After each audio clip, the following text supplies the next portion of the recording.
What's going on, guys?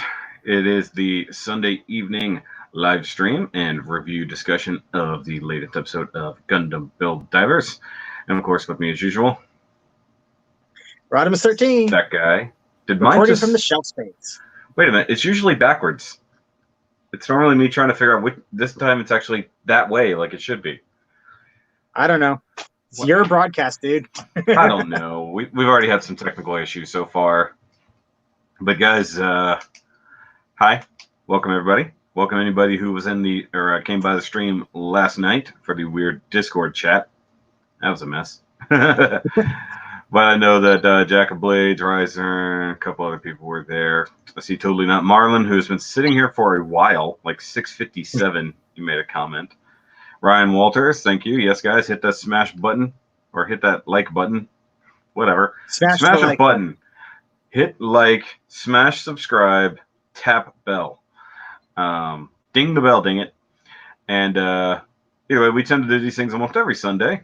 So far, so good. Mm-hmm. We weren't sure about this week. Next week, we're going to have to go a little bit early because I have the family Christmas party Sunday night. So just letting you guys know now that it'll probably be in the middle of the afternoon if we get it done on Sunday. If not, maybe Saturday at some point. I don't know. We'll see what happens. Next Saturday is going to be really busy anyways. Yeah.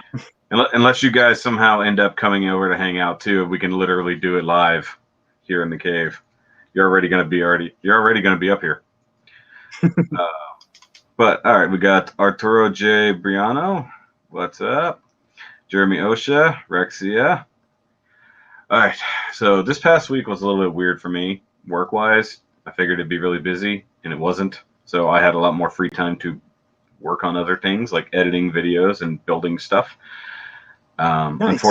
Unfortunately, well, you know the thing that I just got done. So that's over there waiting to be reviewed. And the other thing that I'm going to be building is right here. I didn't build it last night.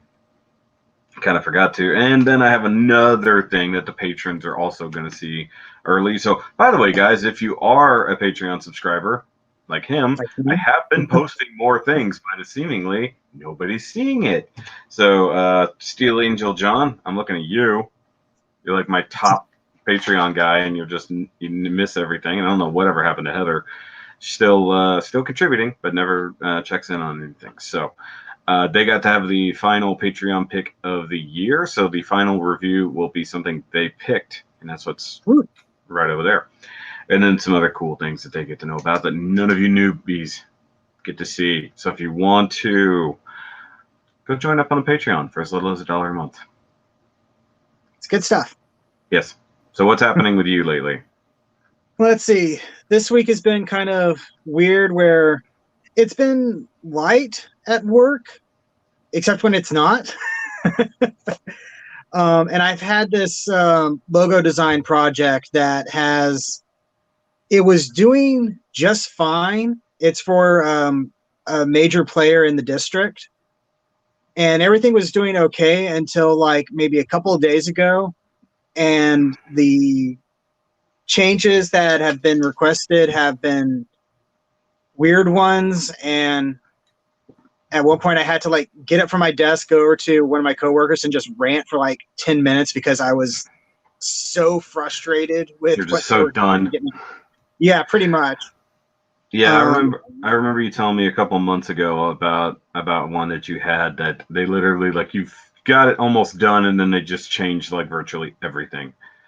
You know, probably the same people, actually. 2 days or something before it was due. They're like, hey, can you make all these unnecessary changes while you're at it? No. See, that's one reason I got out of that line of work. Like, that's kind of what I was heading for in college. Mm-hmm. And as soon as it got down to, hey, do this way, I'm not doing that. I need the creative freedom to make something happen. So, but let's give a couple more minutes, see if more people show up. Because we're a little light at the moment. Eric, I see you there in the chat. And of course, guys, I'm handing the reins over to him this week. Yep. Seriously, I remember it being backwards last week. I'm handing the reins over to him to kind of run things. Although I do have my own notes, I will be contributing as well. And then if I see him sort of tripping up a little, as he's not used to hosting, which is the whole reason I'm forcing him to do it. I feel like give it a book report. It is a book report, but like if you watch like major like movie reviews and stuff like that, like if you watch Nostalgia Critic, it's literally the same thing we're doing here, but for an episode. So it's like any yeah. So I mean, it's literally a summary of the thing we just watched. And this was an interesting episode. Mm-hmm. Did not do what I expected it to do, and I think that was kind of the case for everybody. And I think that it asked more questions than it answered. Yeah. In a very literal sense. So, yeah. All right, we're up to 9. I shall give you the floor, sir. Okay. So, we open in the office of the champ at Team Avalon headquarters. Wait, no, that's last season. We open outside of Talia. Wait, no, that's Try. We open and pan down to Iori. No, that's the first season. You wasted a whole piece of paper on that. Yes, I did. Just for that bit, you wasted a whole piece of paper. Greta Thunberg would be so mad at you. I didn't think about it until after I hit print on this thing. Anyway. How dare you? I'm dying. Go ahead. Okay, so we open on the ice field that we've been seeing past couple episodes, right? Yes. Slowly panning down, seeing the silver tower, and they're talking about a key to a door, and that they found while they were investigating the inside of the silver tower, which we all know is a space elevator. Technically, they found a hole. Yeah. For a key. They taught the puppy people are talking about how they tried everything they could, but none of their equipment can scratch it. And Cosme's first suggestion is like, we could get the Gunpla out and just smash it. Yeah. I mean, he doesn't exactly say that, but he's like, okay, so you want us to use the Gunpla? It's like, no. We found something, and they basically have the little hole for the Darkhawk amulet. Which I believe I specifically called that, way back in that episode, that they said it was the key to their victory. I said, I bet it's literally a key. And yeah. And here we are. Lo and behold. And so that's right, Ryan. That's right. Greta Thunberg is a great Helldiver. And so everybody is like ready to the puppy people and Cosme are all ready to get the key in there and get going and fight the good fight. And May and Hiruto are like, wait. Like maybe we should, prep for the, super dangerous, potentially last fight boss mission. Yeah, let's at least go regroup and let's get some potions, some Phoenix Downs. Yeah, I have a feeling this happened like very soon after the previous battle ended. Yeah. Well, I guess no, because we did the battle, then we did the festival last time. So this is probably the day after the festival. Day, if we're going by virtual day. Yeah, and so they're basically saying it's like, yeah, the final boss is probably at the end, and if we're not prepared, we're gonna get our butts. And so Hiruto looks to the leaders and are like, okay, can we, stick a pin in this, wait and come back later? And they're like, all right, but we can't wait too long. We'll give you 3 days, and then we got to go. Okay. Yes. Well, they basically said that they've gathered all of the resistance cells that were left at Segurity. And they said, look, it's everybody's there. That way we pulled everyone in so we can have one big defense because they can't defend. There's not enough of them to defend all over. So it's like, this is it. We're just bringing everyone into one place. Yeah, because they're probably worried that with everybody all gathered together, if for whatever reasons the One Eyes attack one of the other outlier villages, they're, toast. Yeah. Sorry, I'm still coughing up. Yeah, okay. Well, I mean, like when I took that sip, I did go down the wrong pipe. I'm still coughing up pink lemonade. Yeah. So Cosme's all psyched for this, and Par just keeps on looking at this and having basically going, I have a bad feeling about this. He's like, why are we being practically invited to go to the last fight? Yeah, it's like it seems weird that they're just kind of opening the door for us.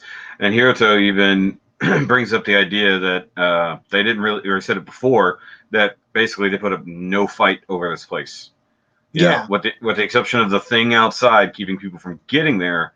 Once you were there, there was nothing. You know, and they were originally talking about like nobody could ever get there because of the one-eye base and stuff like that. And then the build divers get there and there's nothing. You just walk right in the door. Literally walk right in, yeah.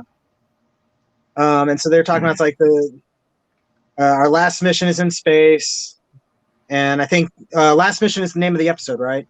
Yes, it is last mission. And then we cut back to the home world, and it looks like they've been.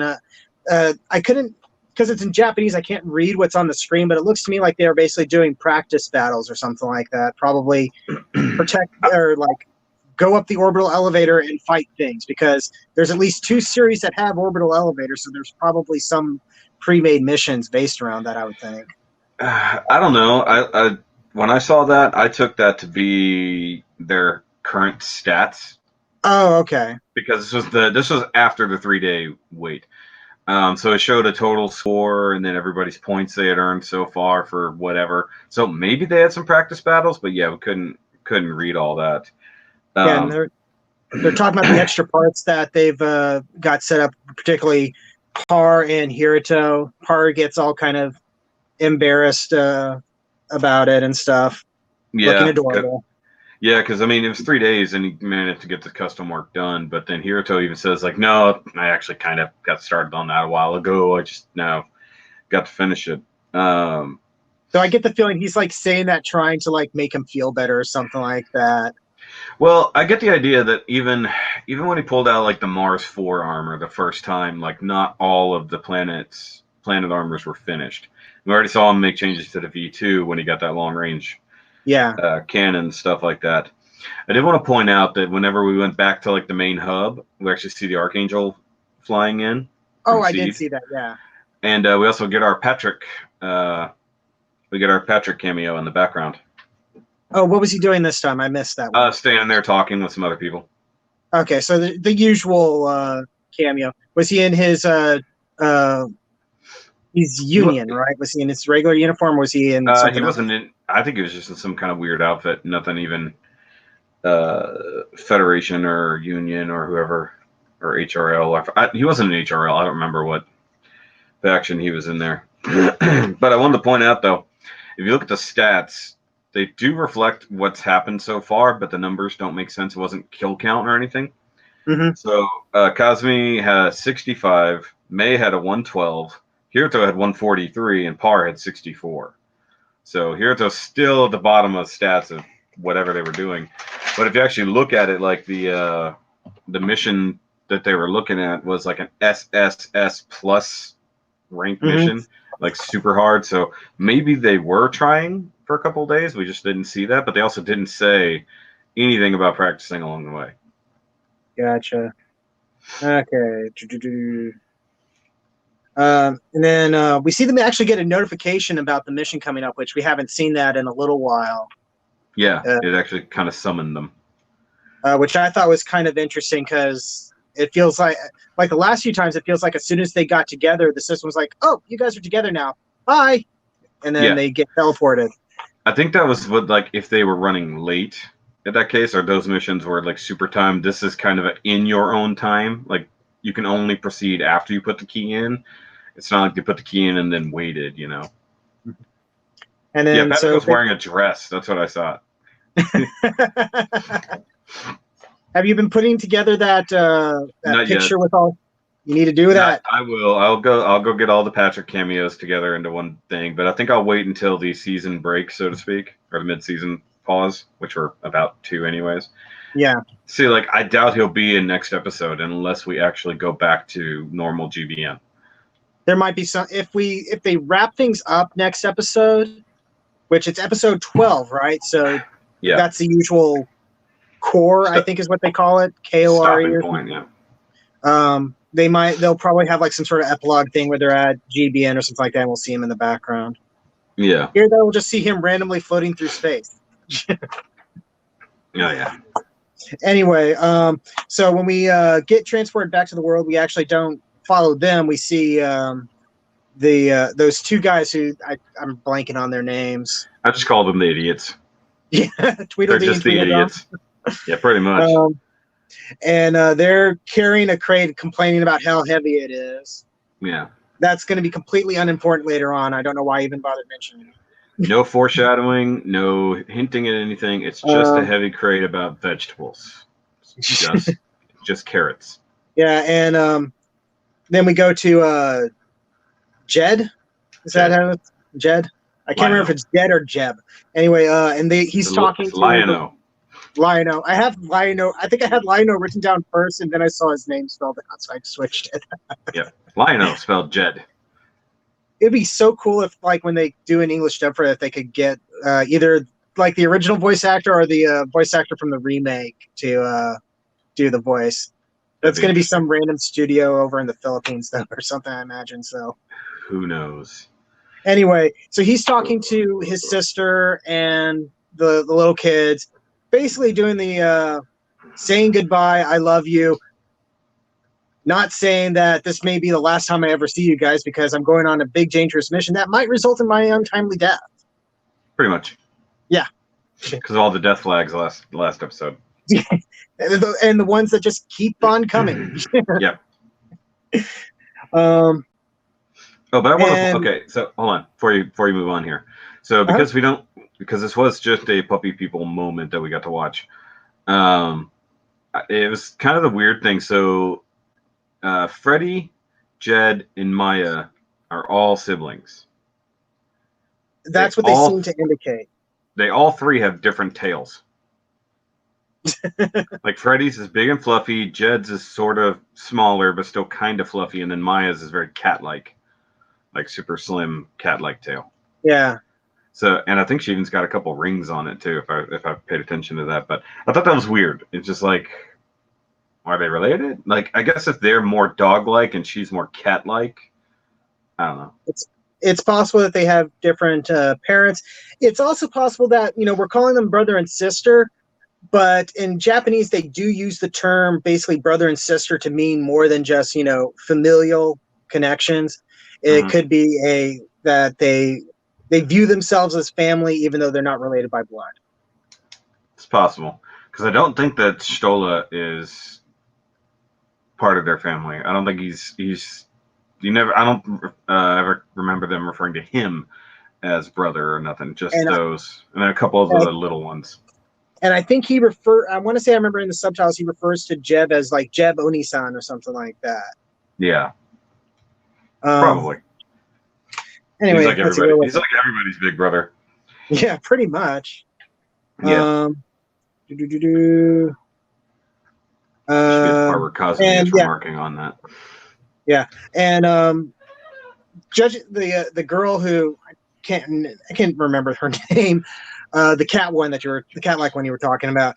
She has this look like she knows that this could be. Yeah. Sorry to be there. No worries. Yeah. But she has this look like she knows this could be the last time she ever sees him. It's kind of sad, and more death flags. All the death flags. And then Cosme makes the comments like, didn't they set up the event part right before the mission? Yeah, I think that was a really bad mistranslation because it didn't make sense with what he said. But I think he said basically like, wasn't everything that happened in the event kind of covering this? Why are they doing this again? Yeah, like why are we getting more dialogue stuff again? I mean, and then he even talks about it's a pattern. Like basically, it's like, well, this is the part of the game where we get the NPC background stuff, and then we're going to go into fight. Yeah, basically what he said. What I wrote down for this was Kazumi tries to think and fails. because he starts making all these excuses. He starts saying, we just did this more or less, right? When we just had this festival, we just had this break before the previous or after the previous mission. Why are they doing this again? And then Freddy says they do this all the time, and then he just goes, "Oh, okay." What? It's like, again, it's weird because it's like 1 minute he's talking about them like they're just computer programs, and then the next he's thinking about them like real people. Because like the next line is he looks to Jeb and is like, being suspicious. When I was a kid, before my dad would go fishing. By the way, can someone get the phone? Because I called it. That, family fishing stuff. Fine, whatever. I'm ignoring the dad joke. Guys, can we get F's in the chat for how bad that joke was? Aw. Continue. Is it still being filled with F's right now? Not yet.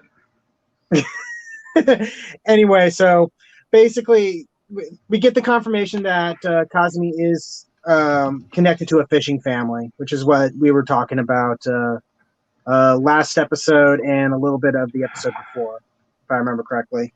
Mm-hmm. And Par's trying to call him out on that, and Kazumi just tries to change the subject. Then, Jeb is asking Freddy if he's going to be with the Bill Divers when they go fight.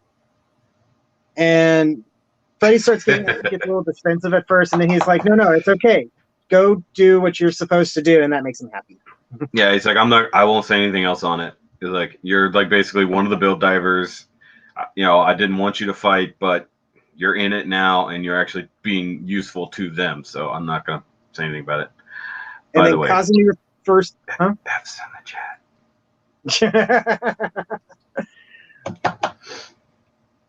Continue. Anyway, so Kazumi refers to Freddy as his goddess of victory, which Freddy isn't too sure about at first, and then the more they insist about it, he gets into it, and he's like, okay, I'm the goddess of victory, yay! I love that he goes, goddess, but I'm a boy. I had to admit, when he first said that, I had to think a moment. It's like, wait a minute. Did they use pronouns with Freddy before? Because it is spelled I-E. That could indicate a girl. No, they have. They've referred to him as he before. Or little brother. But yeah, no. The whole goddess of victory spiel and interaction was hilarious. I love that. It was great. Even to the point where, like, he's like looking at Hiruto, and he's like, I forgot exactly what he said, but he looks up at Hiruto and he's like, yeah, that, and then Freddy just, it's like cute AF, and then I'm the goddess of victory. It's like that. Somebody has to meme that. Yeah. Don't go into battle with that. No. It's got to be the don't go, or what is the link? It's dangerous to go alone. Take this. It's dangerous to go alone. Take this with you, and have a little 8-bit Freddy. I'm the goddess of victory. I want it on a shirt. That's your job. You're the design guy. Make that happen by the end of the week. We're gonna put it on a shirt. We'll put it on a shirt, or I'm going to in my spare time. Speaking of shirts, guys, go get a Shoki Christmas shirt. At the link in the description. Order it right now if you want to make sure you get it for Christmas. Let's see. Time to go to the elevator. Yep. Though we see that I call him Gray Boy. I keep forgetting his name. Sneaks into the box. Stola stows away in the box. Sort of peeking out from it. And then back at the ice, Hiruto uses the Darkhawk amulet to open the door to the elevator. I'm never going to not call it that. The key to victory. The key to victory. Which I find amusing because that's almost a Galgaigar reference. Yep. Sorry, I dropped my pen. Can't mark off my notes if I didn't if I don't have my pen. So, and back at the and Hiruto wants to know why Moran had the key. yeah, they still don't know what's going on with all this because everything just seems really suspicious. It is kind of suspicious because he said that it was a key to victory or a key to whatever, and then it's a literal key to a place that isn't really locked down or filled with enemies. And why did Moran even have it? So my theory is that he stole it from the Sultan. Oh. I mean, I was figuring like it was found at one of the bases or something like that because they have all those weapons and stuff like that, which have the same design as the key to victory and the tower and some stuff that we'll see later in the episode. Yeah. Totally not Marlon wants to see your shirt. Hmm? Totally not Marlon wants to see your Gundam shirt. Your V-fins of all of the ages. Yeah, it's almost all the V-fins that have been animated for the UC. Does not include NT because that didn't exist at the time when I made it. But does it have Unicorn, Banshee, and Phoenix? Yes. Okay, all three? All three. Okay. I included Phoenix because at the time it had something animated at the G-Dome, I think it was. And since I was doing the Banshee and Unicorn, I wanted to do the third one as well. I also have G-Savior and I-Savior on there because I need to fill up space. Anyways. And then I get booted from the chat. Not yet. Anyway, so after that little exchange, we get a good look at everybody lined up, and we see the new armor for Hiruto, the Jupitai, which Shoki will not refer to it as that. It will be the Jupiter armor for the rest of the scene. Thank you. Because I will mute it. If I had a beep button, I would hit it every time you go to say Jupitive. Because I've seen it spelled twice. I've seen it spelled two different ways, and they haven't said it out loud yet, so we don't know if it's I doubt it's Jupitive, but I bet it's Jupitive or Tav. Either way, it's stupid. It could have been called anything but that, and I doubt he'll say it that way. It'll probably just be the Jupiter armor. Yeah, because he barely refers to the other ones by their official names, except for the murky one. Yeah, which is really weird considering that's basically the only those episodes are the only ones it shows up in, and I'm pretty sure it's the only ones we're going to ever see it in. I don't think it's going to be showing up again. Yes.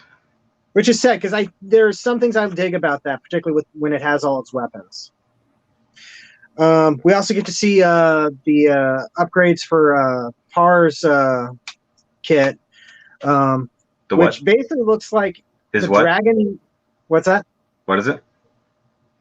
What's his kit? The Valkylander. There you go. Because and it looks like we get to see it. He basically, with all the extra armor, he can make the dragon be its own thing, at least to some sort of limited extent, because he's in his robot mode, standing next to the dragon.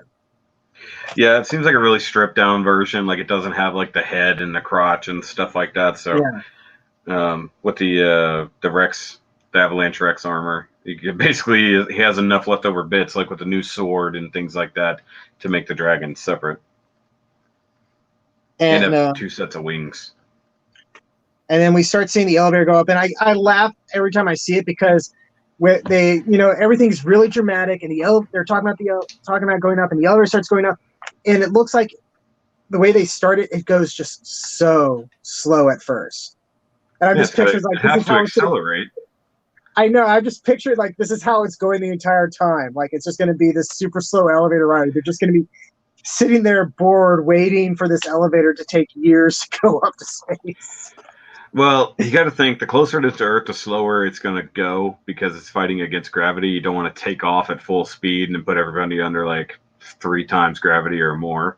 It's got to go fast enough to gain escape velocity, but it's not going through the atmosphere. It's on a rail or on a cable at least. So, it can just zoop up into space that way, and it can go faster and faster the further away it gets. All I have to do is accelerate at a constant speed. It will go faster the less gravity it does. But yeah, like what Riser just said, I think with Valkylander, I feel like the dragon is going to be Morgiana separately now versus the Valkylander armor. I could see that. Sorry, I was writing down the Goddess of Victory idea before I forgot. And Par's all amazed at what's going on, and Cosme's just happy to see something more Gundam-like. Yeah, he's like, oh, it feels like Gundam now because we're going into space. We're going into space, guys. We're going into space. Space. I like space. Space. Except that he gets very like doom and gloom in a little bit. It's really weird. It's like his attitude this episode is really strange. Like he really doesn't know what to make of anything, so he's up and down constantly. Yeah, and Par's a little bit like that too, because he starts off kind of all amazed, and then he starts thinking about it, and he's getting nervous, and then he's all like, "I never imagined we'd make it this far. We're complete strangers. It's not like we said, let's play Gunpla Battle, let's do a mission together. But little by little, we become a team. I feel like we can fight like a force now. Let's give it our all in the final battle." Getting all nostalgic and stuff. And Hiruto's like, force? Force.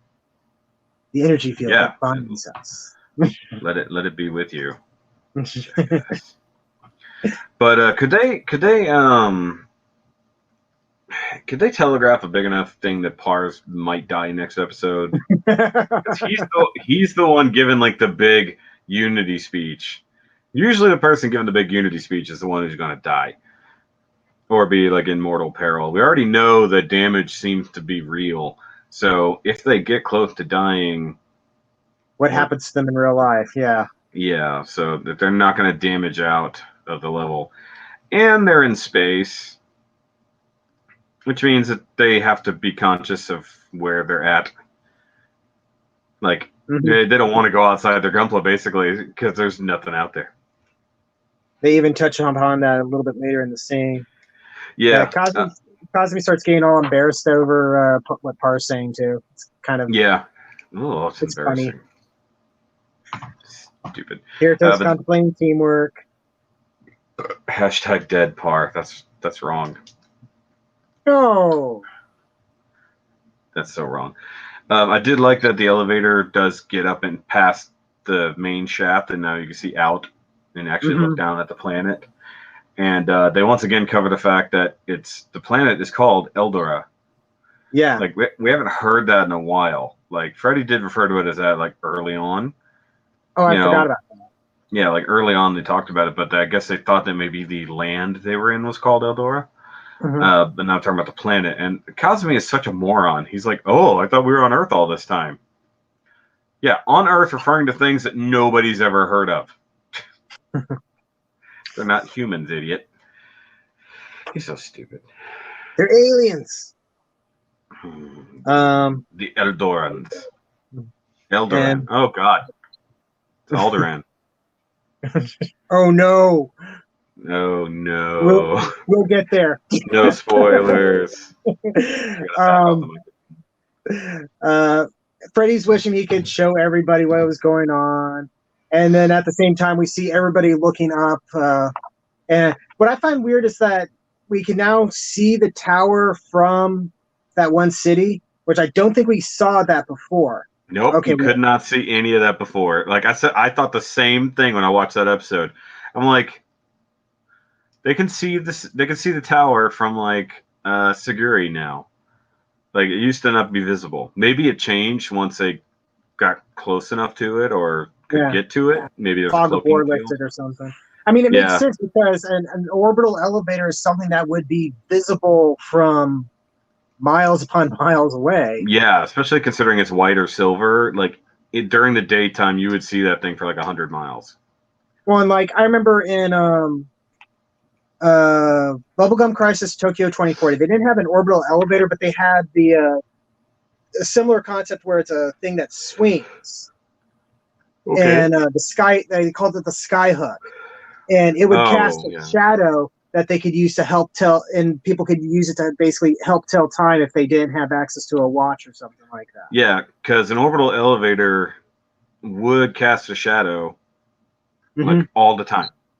Yeah, and it would be a ridiculous shadow, and most orbital elevators would have to be at the equator so that they're spinning the slowest. It's almost as if your favorite Gundam show centers around these things. I don't know what you're talking about. Oh, you mean G-Reco?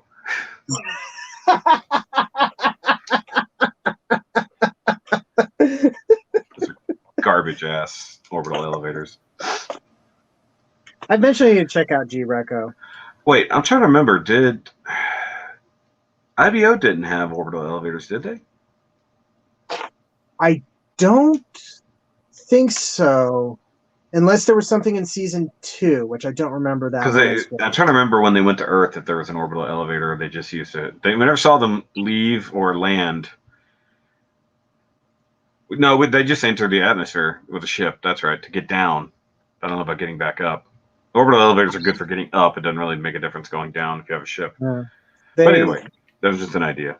They had colonies around Jupiter. That was kind of cool. Everybody's got colonies around Jupiter. They call it Jupiter. Let's see. And as everybody's looking out and looking at the tower, Stola comes out of the box and surprises everyone.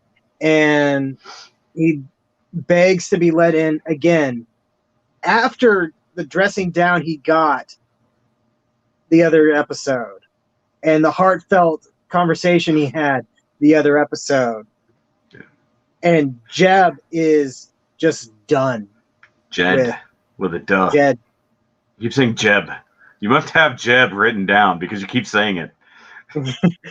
I think I have it both ways depending on how quickly I was typing. Yeah, in fact, actually, I do. I don't know if you can see it, but macro correct that from now on. Every time you type Jeb, it automatically fixes it.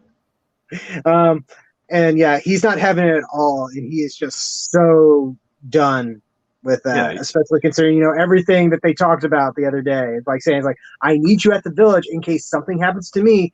Then you are their last line of defense. And he's just going over the same talking points. Yeah, and he just tells him to go the fuck home. Yeah. He's like, we already been over this. I think that Stola just thinks that his tenacity will eventually get through. Like, if I just keep trying, one day Jed will see that, you know. No, he already knows better than you. He's already told you you have a job. Stay here, protect the village because we may not be here. That's what I need you to do. And in theory, he's already seen resistant teams die. Probably. We know there's this. We saw when when we first got to see the Celtsam. Yeah. He was standing over the wreckage of a resistance. Some vehicles with fire, lots of fire, and no signs of living puppy people. Yeah, I think that was the same incident that Moran was always talking about. Yeah, so he knows that this is dangerous and people are going to die, and he is trying to save this dumb kid's life, and the kid is like, no, I want to throw my life away. Moron. But and I applaud Jed for just basically, he doesn't even look at him. He's like, no, we're done here. You're done here. Go home. You two, take him home. Yeah, and they were even trying to reason. They're like, well, he could be at the back, or he could get supplies for us or whatever. And he's like, no, he's gonna go the fuck home because he's not supposed to be here at all because death flags. But this was an instance of what I was talking about last episode. We got to see the villagers interacting without I didn't even think about divers that. being there. And I brought that up last time. I was like, there's no reason for us to be seeing this. It's like Yeah. we're the viewers of these things, but we're generally experiencing it the way that the build divers do. So if it was a game and we're only following what they need to know, like from the beginning, we have no need to ever see anything happening without their witness. So they have no way to know what's happening right now. And it's happening and we're seeing it. So yeah, they should be culled out or going into standby T-pose or something like that and just waiting for them to return. Yeah, there's no reason for us to see any of this. So that just leads more credence to the idea that they exist when nobody's around. I mean, particularly like have you ever watched like Boundary Break on YouTube where they show stuff where they'll go into video games and basically use special tools to like break the camera away from where it's supposed to be and look around the scene. Oh, yeah. And so like they talk about the different techniques that they use for like, okay, so before this character shows up, he's actually preloaded over here waiting for stuff to start. Yeah, it's just sitting there waiting, yeah. And that's how video games work, because you can't just have everything running all the time. It takes up too much manpower. It's got to be in the preload phase. Anyway, so they arrive at the top of the elevator, and I think it looks. I make a note here that it looks kind of like a flower, a little. And when they get up there, they're kind of looking around, and they go like, "Okay, why didn't this go all the way up? Why is there nothing else here?" And then they find little Scooty Puff Juniors to fly on. Yeah. Those things look so silly. Yeah, they're like, what? This is the only way to get there? Like, all the other cool stuff we've gotten up until this point.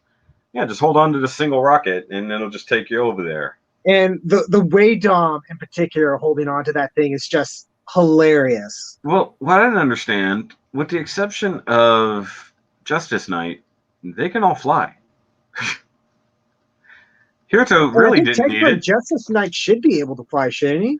In theory, but we'd never seen him fly.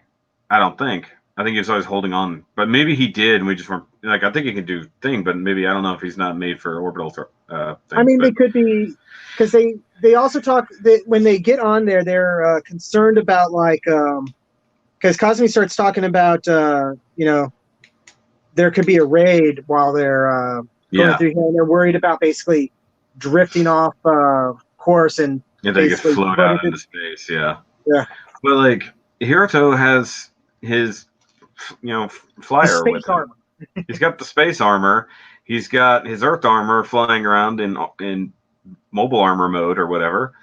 And, like, he can fly. He doesn't need a little Scooty McJet blaster to get to where he's got to go. The Wodam can fly on its own.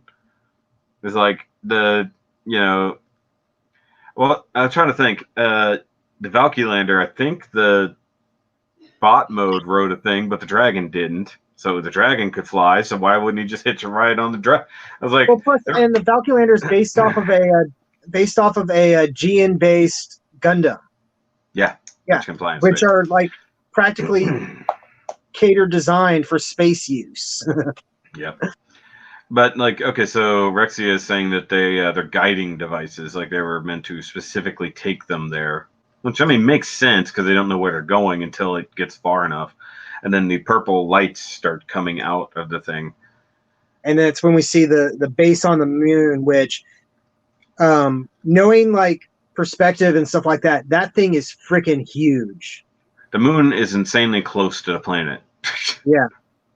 Like, that's the thing. It's like, it technically shouldn't be there if we're going with actual physics and things, unless the gravity really sucks on that planet, which it shouldn't. But I get for time's sake, we can't be, 400,000 miles away, But yeah, and then mentioned the Cosme is concerned about a raid, and as they're going in there, it's like the tension is building and building and building. Literally, that's what they kept cutting back to him. And then they keep looking left and right, and then nothing happens. You get super constipated face, and then nothing. Which, I mean, part of me wants to say, like, okay, well, that was a waste of time, but I think they're trying to basically show that this is really weird, by all typical tropes, something should have happened, especially since we were playing the music where something should have happened. But Yeah, no, we're suspense now music, yeah. and now we're here, and Cosme's disappointed because he didn't get to fight things in space. Yeah, but I like it. Basically, they get to the Silver Tower. Nothing. They take the space elevator up. Nothing.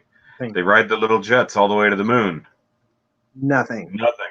And it's like, okay, we were ready for this to be the last mission and the final bosses. What the heck is going on? Like, we spent 3 days preparing for this. Kirito probably cut his fingers at least once trying to build the new armor. Plasmarks. Wait a second, this is Sonic Adventure 2? Kinda.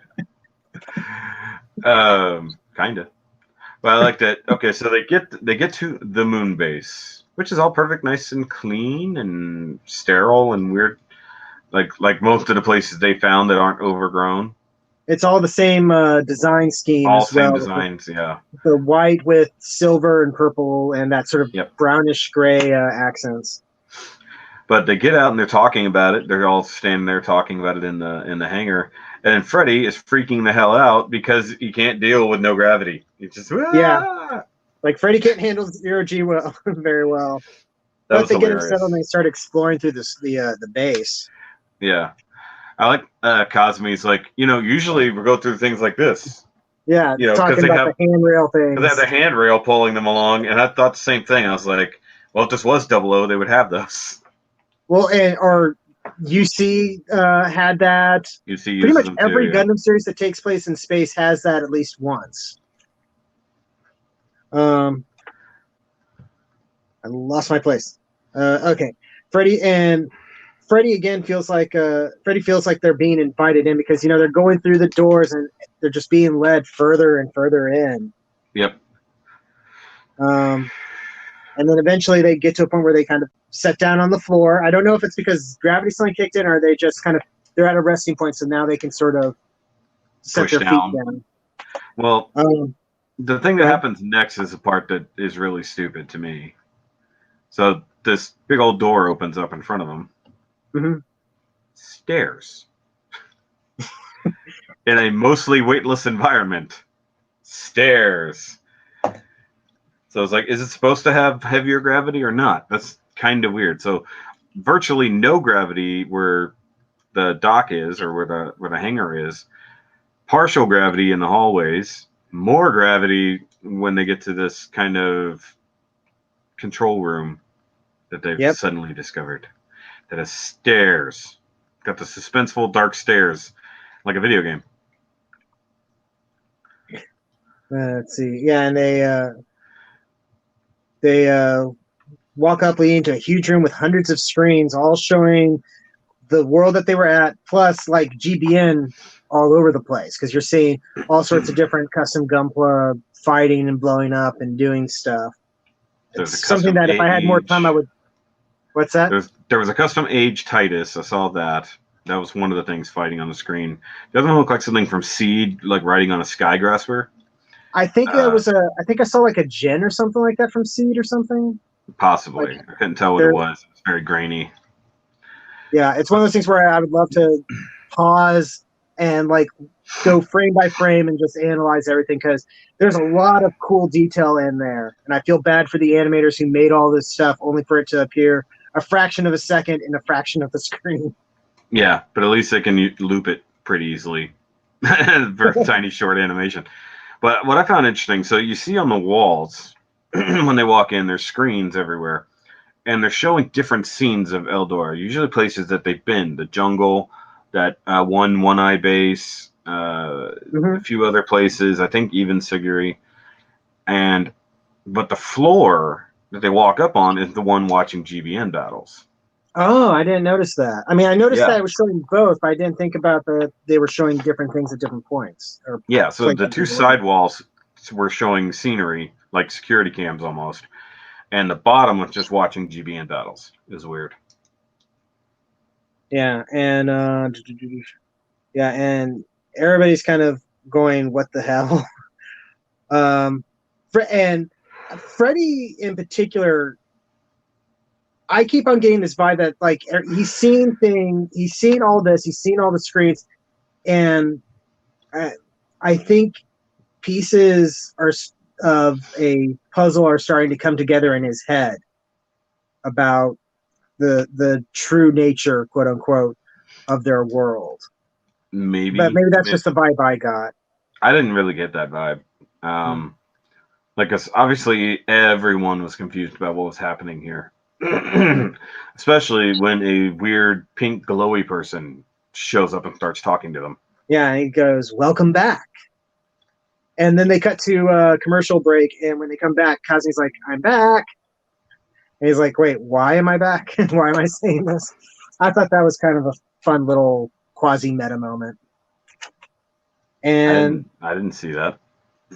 yeah, because you can tell that it was the commercial break cut off because like they display there was a cut and you can see like the show logo in the corner. Oh, it was seamless for me, so I didn't see anything about that. I didn't catch that. Weird. And so I basically just transposed what the guy said. It was like, "I've been searching, seeking, and waiting. You ordered me and named me Alice." And he's just popping all over the place like this just creepy little holographic doll thing. I'm over here. Now I'm over here. Now I'm over here. Now I'm mysterious. Now I'm you.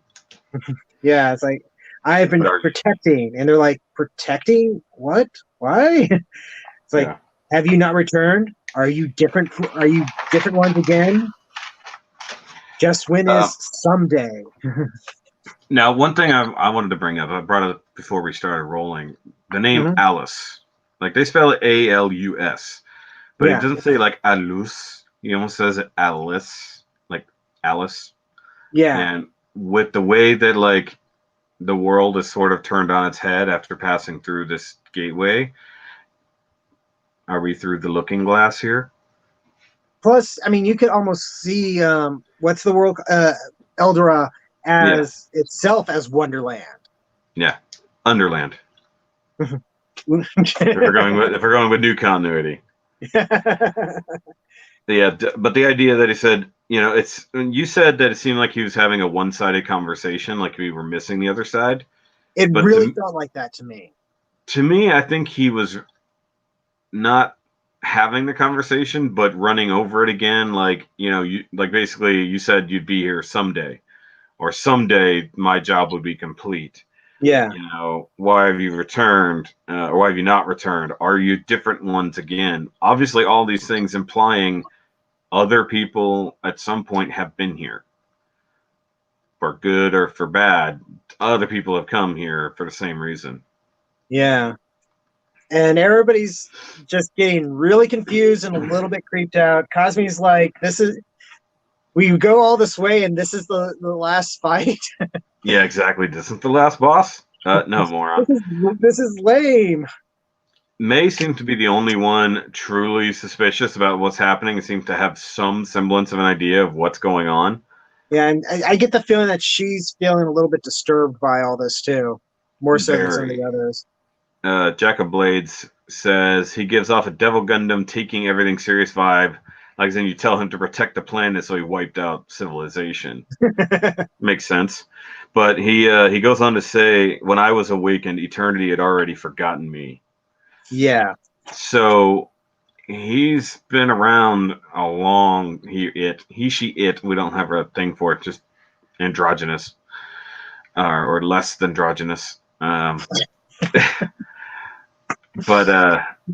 it's very strange. Like, it's been around a long time, and I got the idea that maybe it's an AI meant to tend to things that wasn't turned off. Nobody ever came back to turn it off, and it's just been running. Like you said, the EMH was left running for 2.5 years.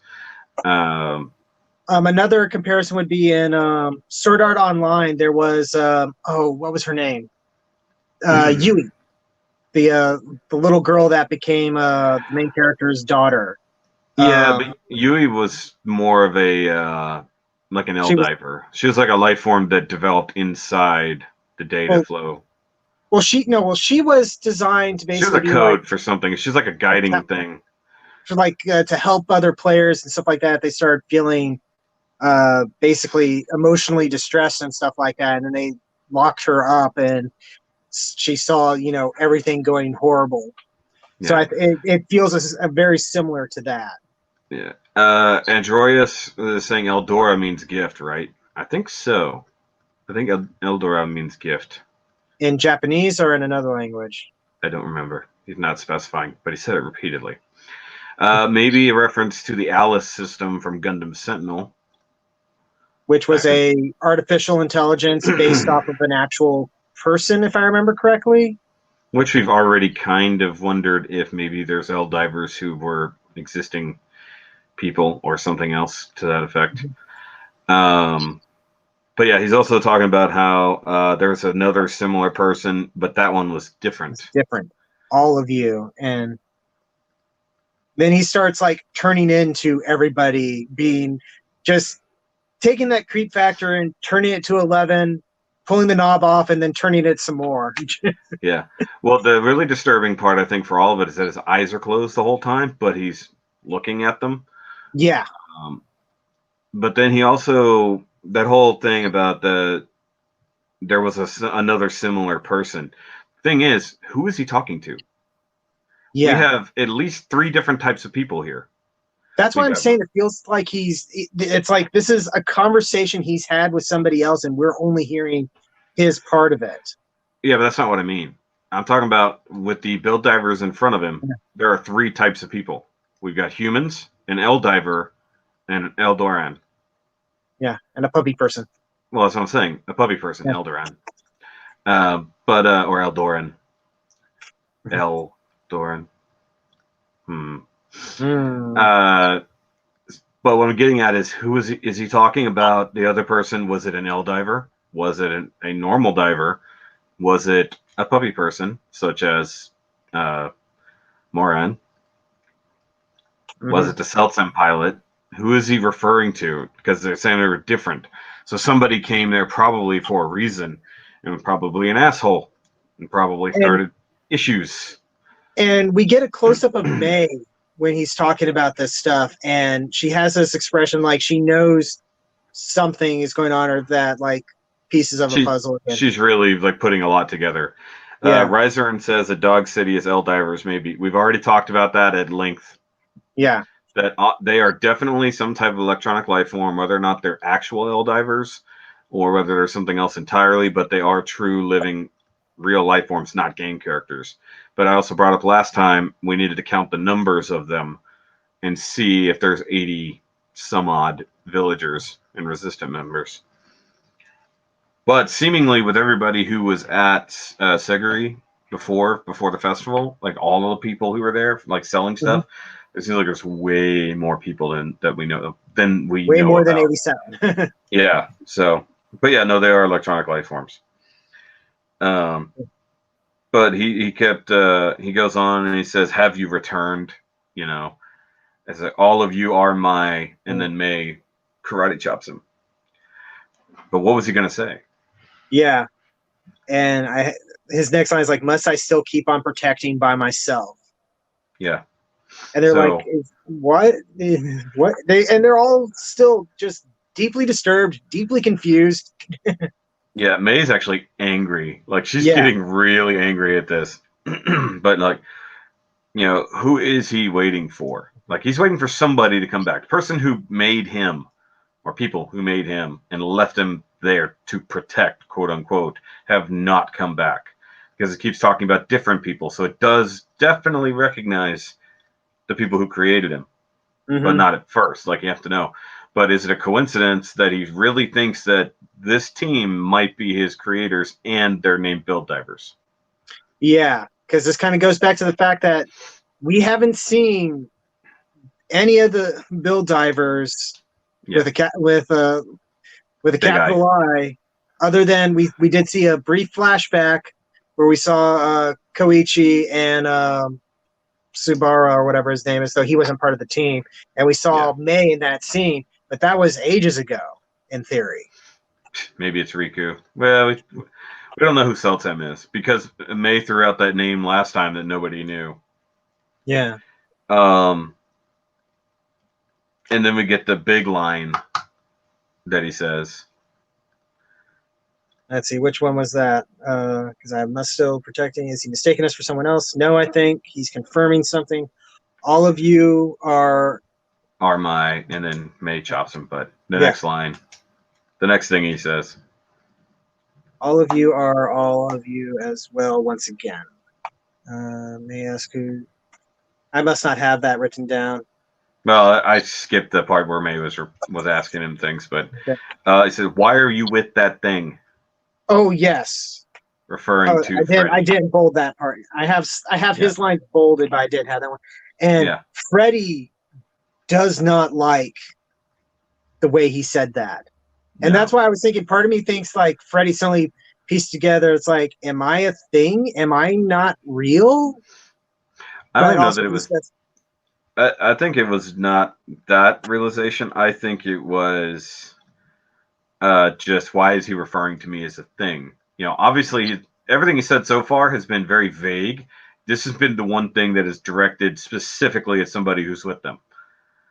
Yeah. And does he open his eyes to look at Freddy when he says that? I'm trying to remember. No, he doesn't open his eyes till later. Okay. Yeah. And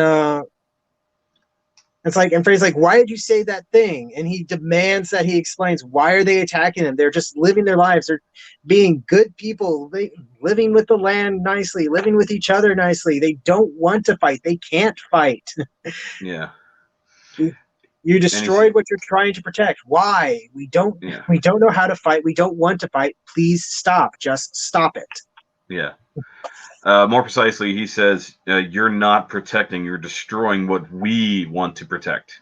Mm-hmm. So, as often comes into these things with sides, you're not necessarily protecting the same thing, even though you're both meant to be protectors. So, obviously, we don't know what Alice is meant to protect, but it seems like the world, and it potentially sees Freddy and his people as an intrusive force. He recognizes that Freddy is just a thing to him. But then when they're talking about why have you been attacking us and stuff like that, he doesn't really address it. He doesn't care. He doesn't care. He doesn't answer questions. But then he puts out the hand. Yeah, and then the alarm goes off. He's going to do the final flash. He's going to do the final flash. And Cosby's like, oh, did we just get the bad ending? Yeah, the alarms go off. He summons a big red ball, or kind of a small red ball. Yeah, and and Cosby's like, did we go down the bad path? Okay, maybe we should go back, restart this, try again. Get back to the others. And he's like, and then the guy's like, what others? And Cosby's like, what? The Resistance. And everybody's kind of like, Cosby. Yeah, and it's like, they're all met up at Sugary. They're all going to sit there. They're going to kick your ass. They're the ones who've been fighting you all this time. And May's literally like, shut the fuck up. It's like, Cosby, shut up. Yeah. Like, she silenced him fast last episode. This time, she waited until he was done running his mouth for some stupid reason. More dramatic. More dramatic, I guess. But yeah, and he just kept talking. But then he activates his whole ball. Targeting system. Yeah, it's like, and he activates the targeting system, and it's like, request to cancel protection, category level C minus target protection, authenticating access permission for emergency cancellation requests, target protection canceled, change to battle area confirmed. Yeah, he just ran all the source code, just like and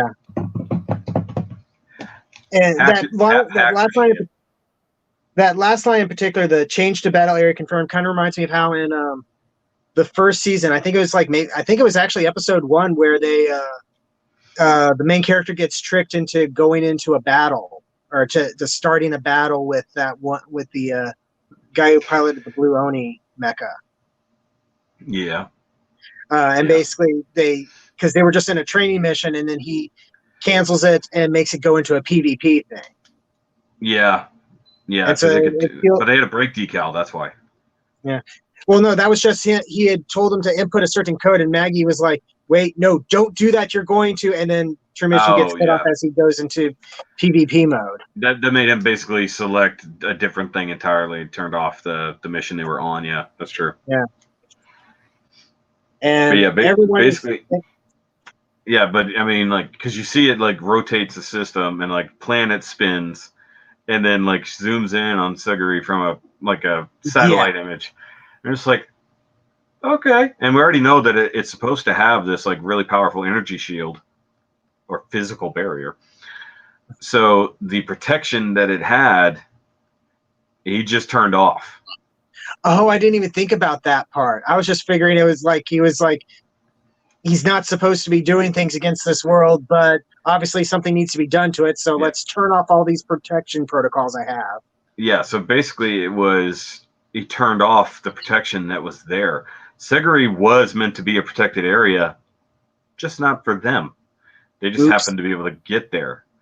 Obviously, you can walk through this barrier. It's never explained how they can get inside it, but like Gunpla and other things can't. So if it's meant to be a protected area and he just shut off the shield, which we already knew they could do. And everyone is realizing that shit is about to go bad real fast. Yeah, this is bad. Yeah, So, his eyes light up. Drones start coming in. May draws her gun, which my initial thought was like, wait a minute, she has a gun? yeah, of course she has a gun. Because she's like a secret agent lady, basically. And it's a space gun. It's a space gun. Yeah, and she shoots at the things, destroys them, and throws a grenade, tells everyone to run, and then Alice is like, no, and just single laser beams through the grenade or whatever it's supposed to be. I couldn't tell what that was because, okay, I don't think it was a grenade. So it looked like it was not really a cube. It looked like it was maybe like 12-sided or something. And she throws it, and then it goes like middle of the room, and then like purple beams just go through it, and then it falls to the floor. Now we know that the drones that he could summon shot purple lasers. Yeah. So was it meant to draw fire? Because it seemed like it hit all sides of it. So maybe they were coming in shooting, and that thing drew all fire to it, and so they could get away. That's the only thing I could get. It had the same markings and design as all the other weird non-Gundam related weaponry and stuff that they've been pulling out, including these little drone things that popped up. Yeah. I think it was just something that she has, being an Eldiver, or something that maybe she got from the build divers, a just in case type thing. But they haven't run into any issues on foot for the most part. I was just thinking it was like a flashbanger. It was supposed to be a flashbang or something like that she got from the Resistance people before she went up, because they had the bases filled with equipment. Hold on. Purple Dr. Manhattan. I think I did have a thought about him being similar to Dr. Manhattan. I'm surprised they didn't put some symbol on his forehead. I saw the Dr. Manhattan concept happening, but I was just thinking of it as a weird digital life form. But yes, it was a 00 gun, Ryan. It was definitely one they used in 00. Because it's best. Yeah. Is best. That's why. All of them start running, and now his eyes are open. Yeah, and they're purple. It was a dodecahedron? Okay. 12-sided dice. Yeah, I think dodecahedron is 12. Yeah, and they're running away as fast as they can, going down the hall. Everything is starting to shake. It's rumbling. What's happening? Yeah, they get into the Gunpla just in time to see the doors close over their heads. Yeah, all of the doors. Like, could there be more doors? And how lightweight were they? And I love this part where Kazuya's like, well, shit, what are we going to do now? And then he gets the warning sign on his console, and May is like, make way. And Kazumi has to dive to the side before May just blasts right through. She just blasts through it, just like, what the hell? Like, okay, we knew she was good, but all of a sudden she's kicking ass. Like, maybe she did go in there with some upgrades and we just couldn't tell. She switched out the harpoon for an actual beam weapon. Yeah, heavy beam weapon, because they managed to get pretty dang far. Until, like, Yeah. I guess they got to the point where there's still some doors that weren't quite open, or something else got in the way. I couldn't And so tell. she And she fires fires missiles missiles. and the laser beam again, just, because. And usually it's like Hiruto taking the lead and doing all the shooting at things that are in the way. And no, it's totally Mei this time. And they're just like, follow her.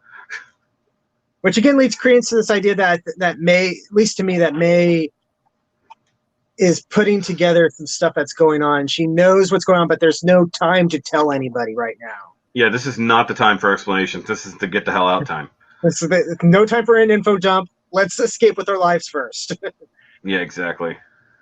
And they rush out of the moon. And that's when they find out that the moon is not a moon. No, it's now a Rebel Alliance symbol. They turn around and most of the moon is gone. It's like, and it's this giant cannon thing. And to be honest, I think it looks kind of like almost a technological version of the thing from Awakening of the Trailblazer in Double O. The little seed-looking thing. It looks a bit like something from the L's. It has a very similar, like, weird texture to it. But to me, it also looks like the Bifrost from Thor. If you think about the Bifrost chamber, when it's spinning, it's round, and it's got the tapered end that comes out, and then it shoots beams.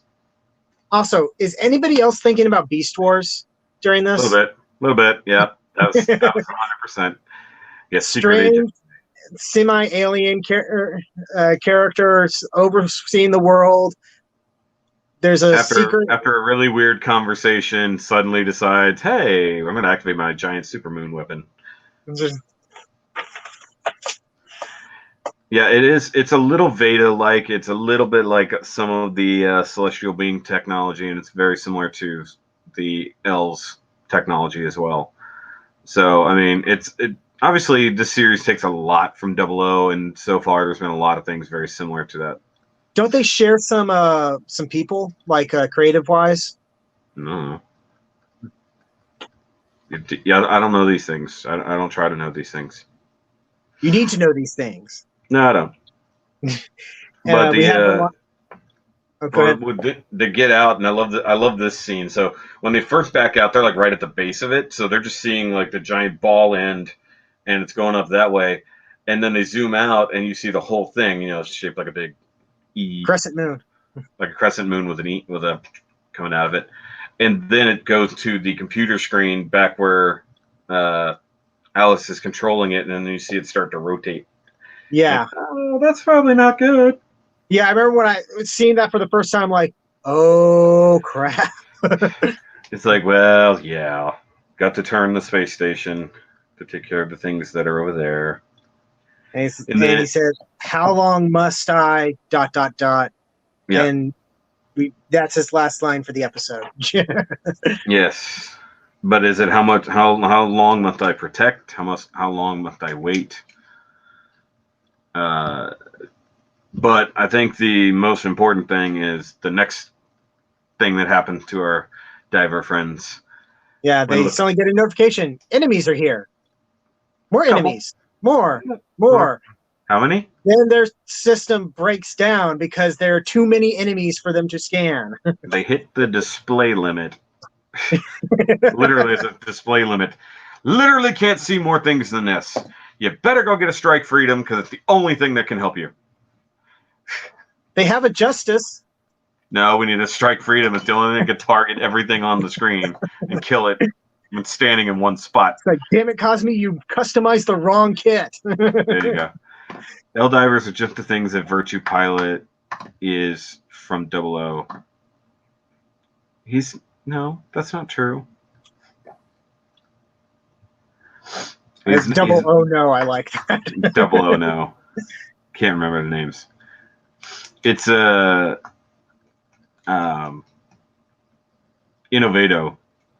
Saying the no, because L-divers can have personality, whereas Innovato really couldn't. Like they were fake humans, fake innovators to help spark the actual emergence of real innovators. L-divers are life forms that are taking form of their own accord due to massive amounts of leftover data and Yeah. feelings. And feelings from Gunpla. Remember that. Remember that from the first season. It also has to do with the feelings from Gunpla. That's why because of course it does. Well, because that's how she interacted with the 00 diver and 00 Sky is her feelings got in touch with its feelings, got in touch with Riku's feelings, and then magical green shit happened. Non-new type magic. But yes, all the one eyes, and the Seltsam. And dramatic Gregorian chanting is dramatic. Exactly. But yeah, and then bad they day. cut to the Bad outro day for everybody. Yeah, we actually get an outro. The full outro this time. It was kind of jarring at first because it was like, oh, are we cutting back to Hinata? Oh no, this is actually the outro. I forgot about this part. Yeah, to me, I thought they would actually just keep rolling through it, but obviously they just wanted the dramatic tension of it stopping right there, like that cliffhanger ending. With the eyes, all 5 eyes glowing. Yeah, of course, because it's what it do. So I gotta wonder if we're gonna get any talk no jutsu in this. Like they're gonna try to talk to the Seltsam pilot and see what happens. Because I tried it last time and it sort of froze up, and then who knows? I think this is all about escaping, and they're far away from the elevator. And even if they can get there, they still have an enormous army behind them. Yeah. You know? Last Stand, IBO style. Yeah. So they're like, we're outnumbered. How many they got? We're outnumbered about 150 to 1. I like those odds. You take the 5,000 on the left, I'll take the 5,000 on the right. Fuck you, I'll take more. Fine. You can take 5,001 on the right. Makes me think of the last scene in Angel, where they're walking down and they see like the army of hell or whatever, and they're like, okay, what are we gonna do? And Angel looks up and is like, well, I don't know about you guys, but I want to slay the dragon. Personally, I want to slay the dragon. Yeah. Let's get to work. Yep. The worst ending line of any Joss Whedon series. Let's get to work. I haven't read the comics to see how it went after that. But we do get our preview for next time. Yeah, they're running away. Everybody's blasting at them, wondering what they're protecting. We see somebody pulling out a little fabric thing, and I think that's supposed to be like something for re-entry, like from the UC timeline. Yeah, it's what it looks like. It looks like some type of protection net film thing. It was definitely an all-red Gundam, so that we only have one of those. So that's obvious that was Par throwing that out. Whether it's for re-entry or trying to stop the giant laser that's about to fire at the people we know and love, which clearly they don't stop in time. Yeah. Because you see the beam come down. Well, you see a beam, but definitely like the Seltsam's cannon, not the big thing. But you see Jed like grabbing up some kids. Yeah. I don't think the kids we know, and then purple beam behind him. But then we see Kazumi actually on the ground, and it's raining, and he's definitely upset. So sad Kazumi in the rain. Yeah, sad Kazumi in the rain. It's atmospheric film. Yeah. Does it come off? Got some. Yeah, and basically things are going to get real. I've got some atmospheric film on me. Yeah. There's lotions for that. I need a rag. But yeah, I think it's somebody's dying.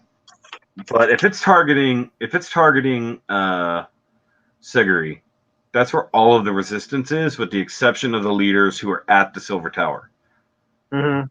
So, which if it's firing a big, Death Star laser beam, the tower isn't that far away from them necessarily. I'm pretty sure that they'll get taken out.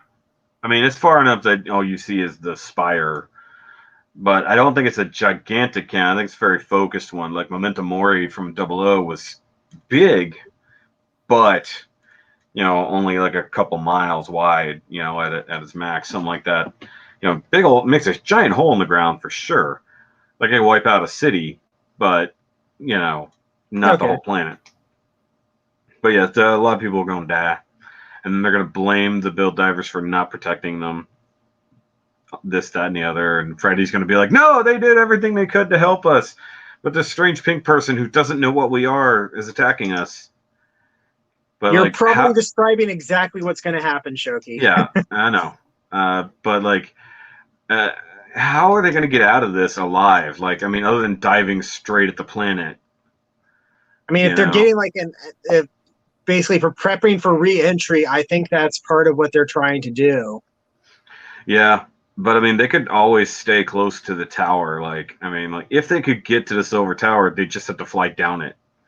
You know, like they did in 00. They literally were flying down the orbital elevator, following the train. Either that, or they need to fly back into the space station moon cannon thing and try to destroy it from the inside or something. If they were capable of that, they should have done it while they were there. Like, because they were worried about escaping, not attacking. Because given the amount of weaponry on board their Gunpla, they could have done some damage from inside. I mean, just shoot a lot down that hallway and see what happens. Yeah, May probably could have made short work of things. I mean, with just some drones following and shooting at them, that would have killed them probably in the person. Because even Cosme's like, why are they shooting at us? You know, they're actually trying to hit us. Like, because this is part of it, dummy.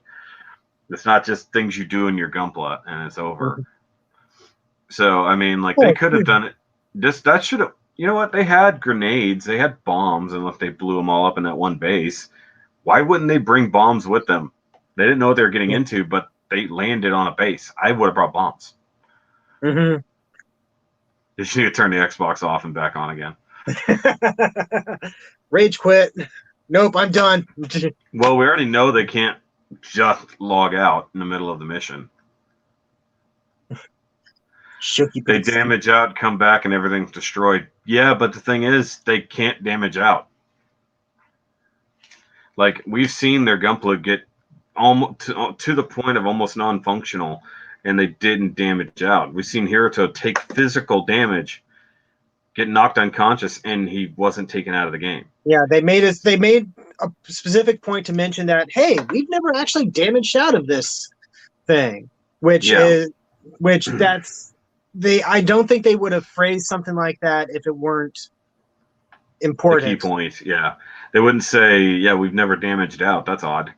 So I think the problem is they can't damage out. Like, it's a real thing. Like, that's a problem. Like, they need to get to a safe point so that they can get out. Or they have to complete the mission they're on before they can leave. Thing is, they've always completed the mission. They've never failed anything. But from what we could tell, there was no mission parameters set except for go into the Silver Tower. Mm-hmm. So what were the mission parameters for this? Just go up and get the hell out? Like, if that was the end of their mission, would just get to there, you know? Because, like, at this point, obviously they're off mission. They're off script. Something's not, you know. Skynet and Gundam is becoming self-aware. Yeah, this would be the problem if they created something like an L-Diver and put it in charge of this world, and then it forgot what it was doing, or it got corrupted by something. Because the only time we've ever seen anything go this kind of color, purple and pinkish, is usually like brake decals. Oh yeah. So is it possible that he once was meant to do the right thing here and protect the Eldorans, and then now he thinks he's protecting the planet from them, and that's why the One Eyes all happen, and how Seltsam is now kind of at its beck and call, sort of. But how did it get into space without using an orbital elevator? There are so many questions that have not been answered yet. Yeah, like not even in the slightest. Because we saw it escape into the ice. I guess in theory it could have gotten to the elevator before they did. Mm-hmm. After the battle, or it took another one. It's never just one. Or it can fly into space on its own. Or he logged out and then logged back in. Yeah. Because we're fairly certain that the pilot of Seltsam is a real person. Is a real diver, but under the influence of to some degree. I think someone needs to break decal on the purple guy, or something happened. Something corrupted it, I guess. Yeah, it seems like GBN is bleeding into the real life or real world in small amounts. Yeah, something about this game is realer than it's supposed to be. Yeah. Yeah, so we'll see what happens. It's getting more interesting. I like yes, that very much so. they're dragging it along. So the real question is, we know that Parr has an issue with flying, and now he's in space, and they're going to have to fall to the planet below. Is he going to freak out? Maybe we'll finally get some background and figure out what happened to him. Yeah, to hopefully. make him afraid of flying. Hopefully. That's going to drive me nuts all season if they never address it. He's just like, oh, yeah, he's scared of that. Or who he lost because of flying. You know, that's what I want to know personally. But yeah, like, despite a lot kind of happening in this episode, not a lot actually happened in this episode. There's a whole lot of suspense and build-up. Because I think you said, was it for this one where you said it's like they answered a bunch of questions, but a whole bunch more were asked at the same time? Yeah, they answered a few questions, but then asked more than they answered, literally. Because that's all he did. He didn't answer any questions. He just kept asking questions. And they were just like, we don't know what you're talking about. And it's just getting more and more mad because they don't have answers. Yeah. But they're also not listening to the answers. I'm surprised it didn't ask you, are you a god? Yeah. And then they have the explanation. May says, when an interdimensional electronic being asks you if you're a god, you say yes. Say yes. Are you the creator? Yes, that's us. I thought that's what they were going to do. I really thought that's what they were going to do. GBN is not the Matrix. GBN is a lot like the Matrix. Yeah. It's a virtual world. Especially near the end. Except for the fact that people aren't necessarily logged in with their brains directly. Don't do that. But either way, so that was a good episode. Yes, very much so. I don't know if they're taking a break after next week when, it's basically the mid-season block point. So big stuff happens, people die, suits get broken, upgrades will happen later. So, big reveal time as well. So next week should be pretty big. And of course, it's leading up into Christmas, which is also fun.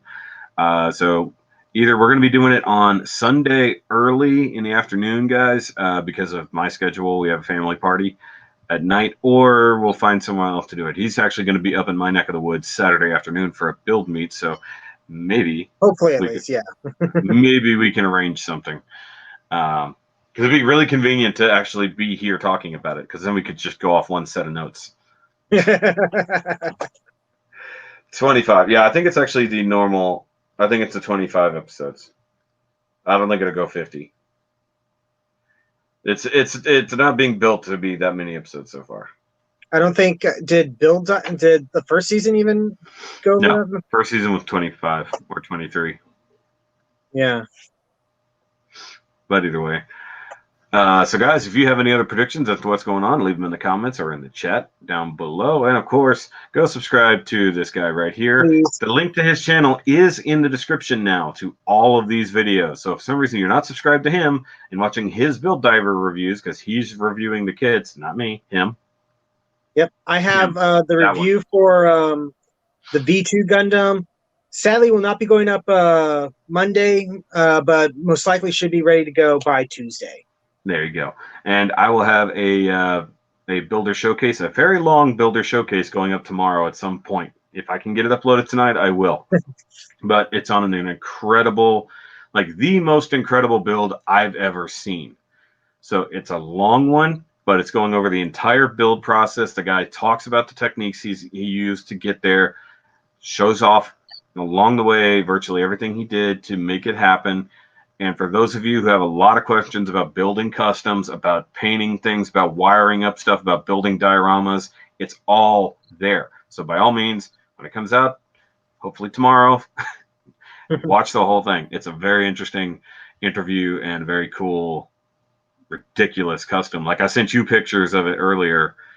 when I told you that if you really wanted to feel bad about ever Yeah. being a builder. But there's some very interesting applications of, we'll just call it paint, in certain parts that come up. So you have to watch to find out. That's a teaser. And of course, if you want to get a Shoki Christmas shirt, go to the link down below. And if you want to buy any of his stuff, his store are linked on over on his channel. Yep. I saw a RODIMUS review on MG Epion EW and watched him struggle. Yeah, it does that. Epion does that. So, but guys, we will see you later. And there's a very black Gundam coming out on my channel on Wednesday. Teasers. We'll see you guys later. Have a happy holiday area. We'll talk to you next weekend. And remember, as always, keep on nerding and to keep on building. And let's keep building this community together because we got a good thing going here on Sundays. And I'll see you the next time you invade my shell space. Maybe. Not if you say Jupiter again. I'm not going to say it again.